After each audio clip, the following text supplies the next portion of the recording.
Now, how do we select? Well, we use all of the standard information that is available to all universities as part of the university and colleges admissions process, the UCAS process, and we add a few little things in too to help us make a more precise and fair decision. So, key thing to emphasise, I think, first, is that when we decide, we are making an assessment that's holistic within an academic context. In other words, we take into account all of this stuff. It's not holistic in the sense that we're interested in how rounded a person you are. Well, it's not that we don't care about that, but we recognise that there will be lots of very rounded people at university, and there will also be some people at university who are not rounded at all, who are just very, very interested in a subject and have no other real interests. And in the modern world, I think those people are often made to feel like they're a bit of a freak. Well, they're not a freak, they're just, that's just another version of normal, and if that's you, that's fine with us as well. Most students aren't like that, but if you are like that, that's great. So, don't worry if you're in that category about trying to make yourself into this all-singing, all-dancing Superman or woman who's going to impress us in selection. That's not what we're after. There will be some people who are like that who get in here, but there'll be lots of people who aren't like that who also get in. So we're making an academic judgment, but we're taking all of this stuff into account.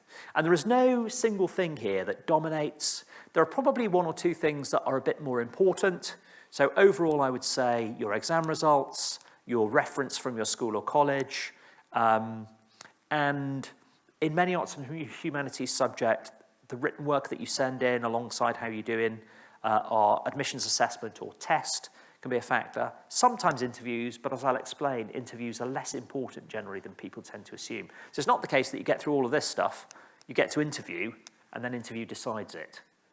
At the end of interviews, actually, most of the time, we need to go back to everything else again because the interviews in and of themselves are not decisive. And I'm going to show you some data about that later on.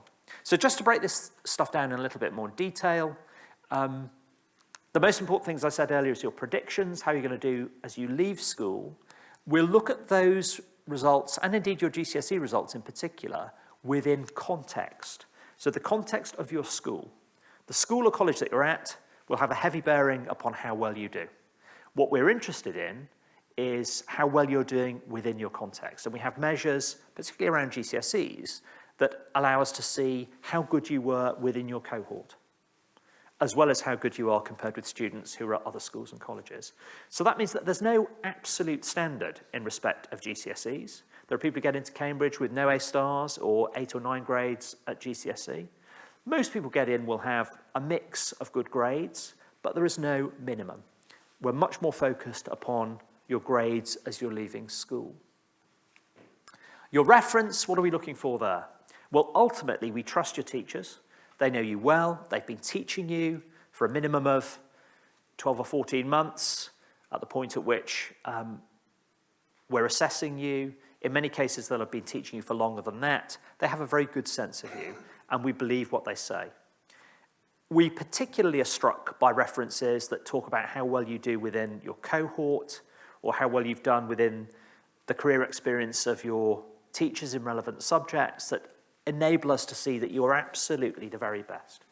So a reference that says something like, in a very strong cohort of, 32 geographers, in the end of year exams at the end of year 12, X was ranked number 1 or X was ranked number 2. That gives us a very good sense of how well you're doing compared with other people. Or, I've been teaching economics for 15 years, and in that time, this is one of the best 3 students I've ever come across. That's the sort of thing that really, really helps us get a sense of who the very, very best candidates are. But of course, your school will be supportive in any way that it can be. Your job is to make its job easier by working really hard and doing as well as you can at the end of this year. The reference really makes a difference. We take the reference very seriously. I'm going to talk about personal statements and tests in a moment. Submitted written work applies only in the arts and humanities. We ask you to send in some examples of work that you've completed in school or college, usually that's been marked. And my advice would be send in stuff that you really enjoyed writing and that you're interested in, because we're very likely to talk to you about it at interview. So best to send in something that matters to you and which you feel you can discuss with conviction. That may not be the work on which you necessarily got your very best mark.